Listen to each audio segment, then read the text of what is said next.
While they're not everyone's cup of tea, I do enjoy visual novel and dating sim games when they're done well, but the one I just got done playing was an interesting one to say the least. Pantsu Hunter Back to the 90s. But will this one have you needing a change of underpants because of how good it is?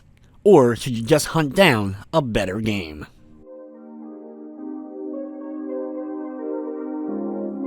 This one is a strange game for sure. Pantsu Hunter Back to the 90s is a dating sim game where you're playing as a guy who's trying to get with various girls by helping them out, and at the same time in every situation also consistently trying to find different pairs of panties. The whole panty collecting gimmick, though, is pretty much just the game's way of having a big collectible that you have in every one of the game's chapters, and you have to a lot of times go out of your way or do complex things that you wouldn't think to do to actually get a hold of these various underwear.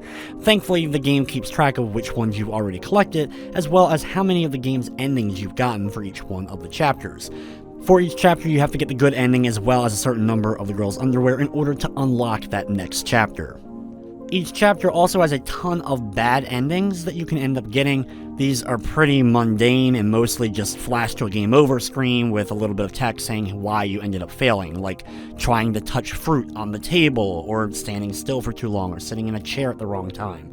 Nothing really makes sense as far as a lot of times where these deaths and endings come from, so you're pretty much just clicking on everything and trying to interact with everything until you find all of the ways to get to the various endings.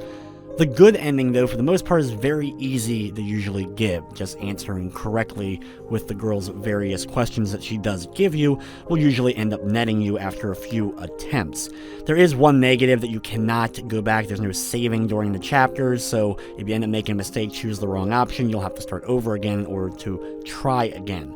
The great thing is, though, the chapters are extremely short, only taking a handful of minutes usually to beat, so because of this, going through them multiple times and having to repeat them multiple times isn't really a drag, but at the same time, the visual novel aspects of everything here, whether it be the writing and just everything that you get to do, is just okay.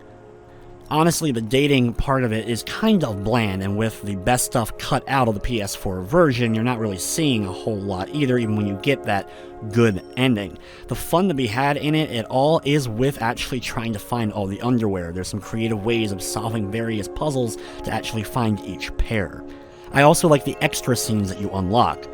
By doing very specific actions, you may unlock a new scene that you can view from the main menu that give you a kind of deeper look into the various girls, and honestly, some of these were nicely done.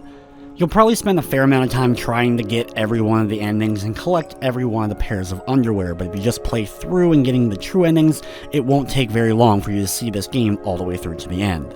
My favorite part of the game, though, was the aesthetics. I like the graphics for what they are, as well as I like the music that went along with the game. It was actually enjoyable listening to the soundtrack while going for the game's various endings. From the technical side of things, I didn't run into any problems as far as glitching or crashing of any sort.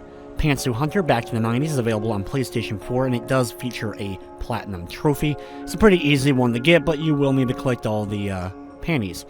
The game is also available on Vita, Nintendo Switch, Xbox One, and PC, and the price is either $9.99 on some consoles as well as $12.99 on others.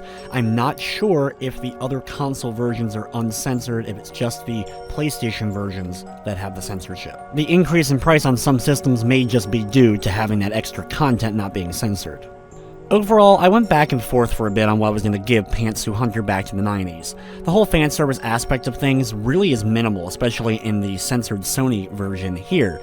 However, the dating sim aspects of it, collecting things and trying to figure out how to get everything, kept me interested long enough to see it through to the end. I also do like the graphics, and the music was a pleasure to listen to.